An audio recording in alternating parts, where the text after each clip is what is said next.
Hi guys, this is the second part of 2.4. We're going to be looking at some higher derivatives, higher order derivatives. So far we've only calculated or found the first derivative of a function.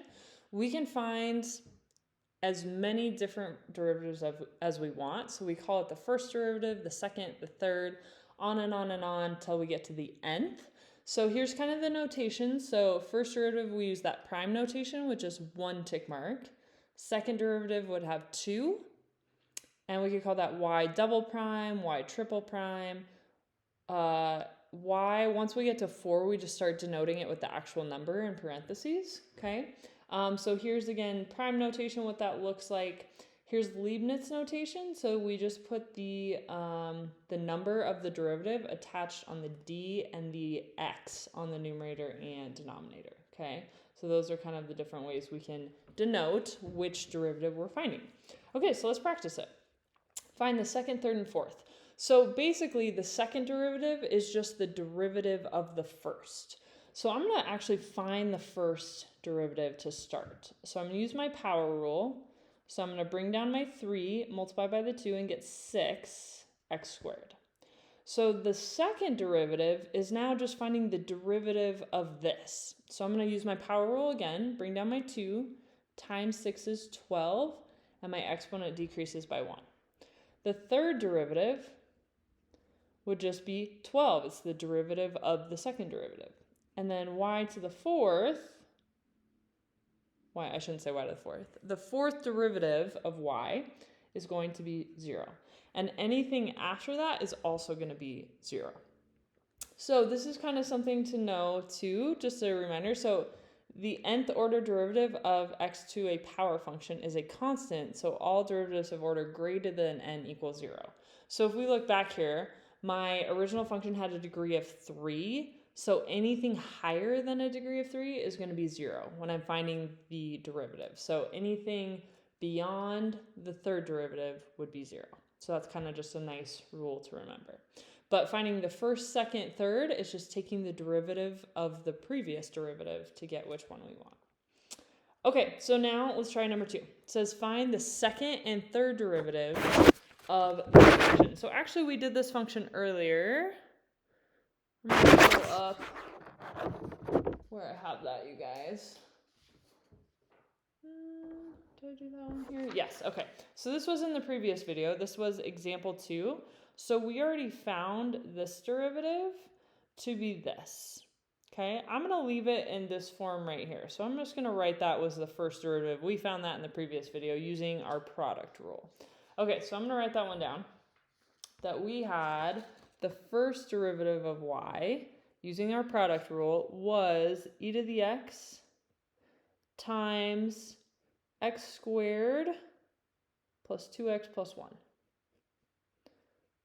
Okay, so if we want to find the second and third derivative, now we need to take the derivative of this.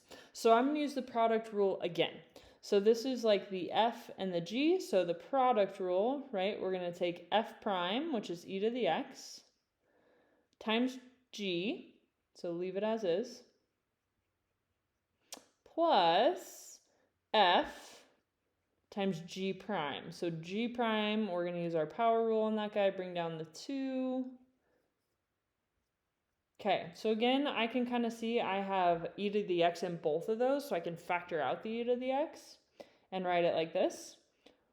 The reason why I'm doing this is that's just going to make finding the third derivative a little bit easier. So if I factor out e to the x, and then this is what would be left, and I can combine some like terms. So I've got x squared, the 2x and 2x are 4x, and then 1 and 2 are 3. So there is my second derivative. So they asked me to find the second and the third. So now I'm going to take the derivative of this, again, using the product rule. So once I could condense it to just 2 factors, that just makes this next step a little easier. So same thing, there's like my f and g in our product rule. So y, the third derivative of y, okay, is f prime, so e to the x, times g, so same exact function, plus f, keep it the same, times g prime. So g prime, the derivative of this piece, is going to be 2x plus 4. Same thing, both of these have an e to the x, so we could factor it out. And then what would be left are those two polynomials as a factor, and I can combine like terms. So I've got x squared, 4x, and 2x is 6x, 3 and 4 is 7. So there would be the second and third derivative of that original function. Okay, next we're going to talk a little bit about acceleration. This is probably one of the most well-known applications of derivatives and higher order derivatives. So basically what it's telling us here is, if you guys remember, we've dealt with this a little bit before, we oftentimes use s for the position or distance function. And so velocity is the first derivative of position. Acceleration is the second derivative of position. So we can think of kind of an order here. So acceleration is the same as velocity's first derivative or position's second derivative. So it goes position, I take the derivative of that, I get velocity. I take the derivative of that, I get acceleration. So they're all related by their derivatives. Okay, so again, here's kind of just a chart to help you remember. So position, we use s. This g value, if you guys have taken a physics class, you've probably used this a decent amount. But g is just, we're going to use it with Earth, but g is just the gravitational pull that contributes to acceleration. So as objects fall to the Earth, they actually gain speed. That rate of acceleration is due to gravity. And so g is just kind of standing for that gravitational pull on acceleration. So if our units are in feet per second squared, that is 32 on Earth. And then if it's in meters per second squared, our acceleration is 9.8. And this is the units we will see for acceleration. It's a distance unit over time squared. Okay, velocity, represented with v, it is the first derivative of s, of position. Okay, using our gravitational acceleration, that's kind of our traditional equation to represent velocity. And then acceleration is velocity's first derivative and position's second derivative, and the acceleration is simply that gravitational pull, okay? And so it's negative because it's falling down is often when we're using this as things falling back to the Earth. Okay, so let's try an example. We have a ball that's propelled vertically upward from the ground with an initial velocity of 29.4 meters per second. The height s, so position, height, in meters of the ball above the ground is approximately this. S of t equals negative 4.9 t squared plus 29.4 t, where t is the number of seconds that has elapsed from the moment the ball is released. Okay, what is the velocity of the ball at time t? And then what is the velocity at t equals 1? Okay, so remember, velocity is the first derivative of position. So what they gave me is a position function. So we're going to say velocity is equal to the first derivative of s. So let's find that derivative. Okay, so if that's my function, I'm going to use my power rule. 2 times negative 4.9 is negative 9.8. And then plus 29.4. So that is the velocity at any time t. Now they want me to specifically find what about at time is 1 second. So now I'm just going to plug in 1 into this velocity function I just got to answer that question. So and I'm actually going to replace t, with 1. So I'm finding what's my velocity at 1 second. So we got negative 9.8 times 1 plus 29.4. Okay, that simplifies to 19.6. And then velocity is meters per second. That's the unit they gave us, meters. Okay, so our velocity, 19.6 meters per second. Okay. If velocity is positive, that does give us the direction as well. So the ball is still going up at 1 second, but its velocity at that point is 19.6 meters per second. If I got a negative velocity, that would be when the ball is coming back down to Earth. Okay, when will the ball reach its maximum height? What is the maximum height of the ball? So if we imagine this ball being thrown up and then coming back down to Earth, Basically, its maximum height happens here. This is when I have a horizontal tangent line. So remember, the derivative is the slope of that tangent line. So I want the derivative to equal 0. Well, we just found the derivative in part A. So I'm going to set that equal to 0. And then I'm going to solve. So subtract 29.4 and then divide by negative 9.8, and we get our time to be 3 seconds.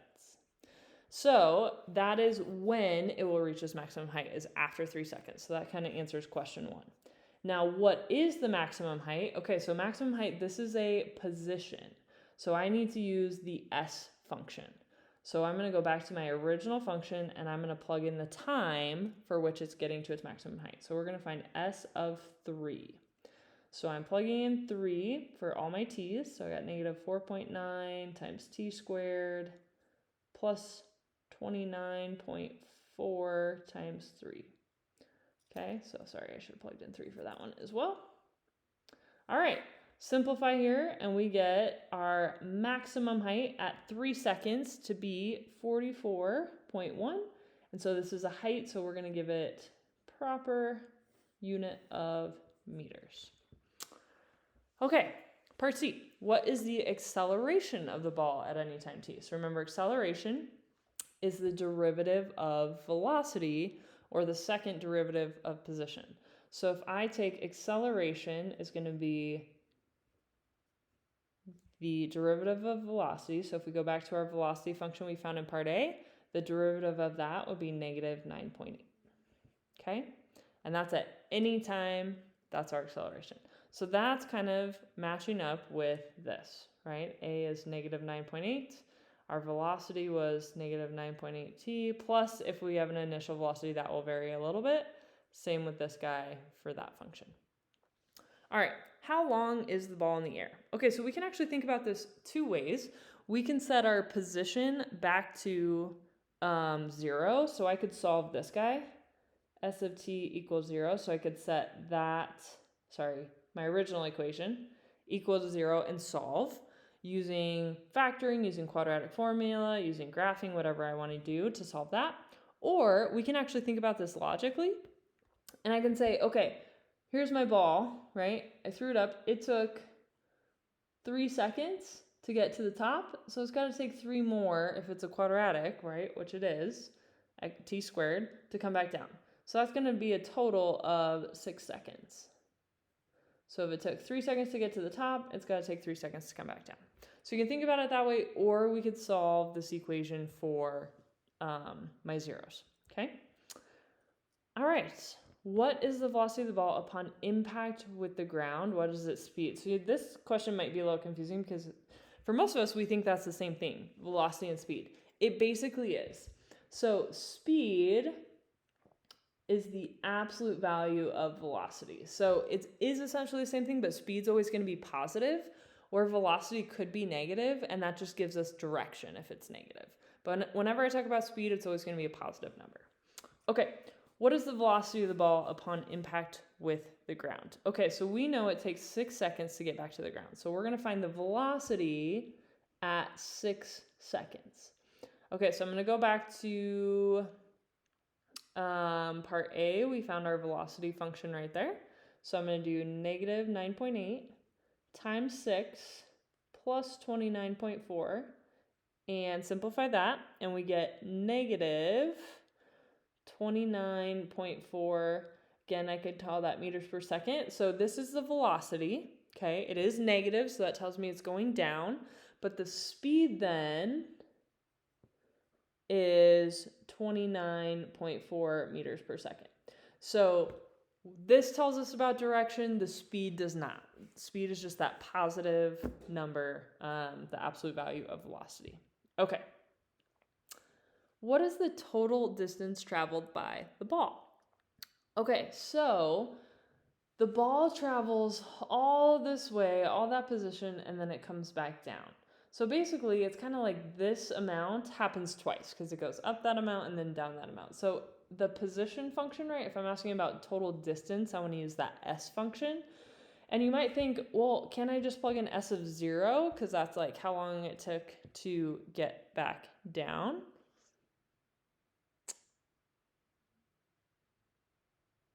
Sorry, rereading my notes here. Okay, so I'm going to go back to this. So my position, right, S, that goes up for 3 seconds and then down for 3 seconds. So again, position, if I'm looking for distance, I kind of have this happening twice, right? So if I were to, S of 3 we found in part B was 44.1 meters. So that is the maximum height, right, that it traveled. After 3 seconds, that's where it got to. So it got that many meters and then it comes down that many meters. So basically we're just going to multiply this by 2, right? S of 3 was 44.1. 2 of those gives us a total of 88.2 meters that the ball travels. Travels that hard to get up and then that far to come back down. So once we found the max height, we can just double that to get our total distance traveled. All right, that is it for 242. Thanks for watching.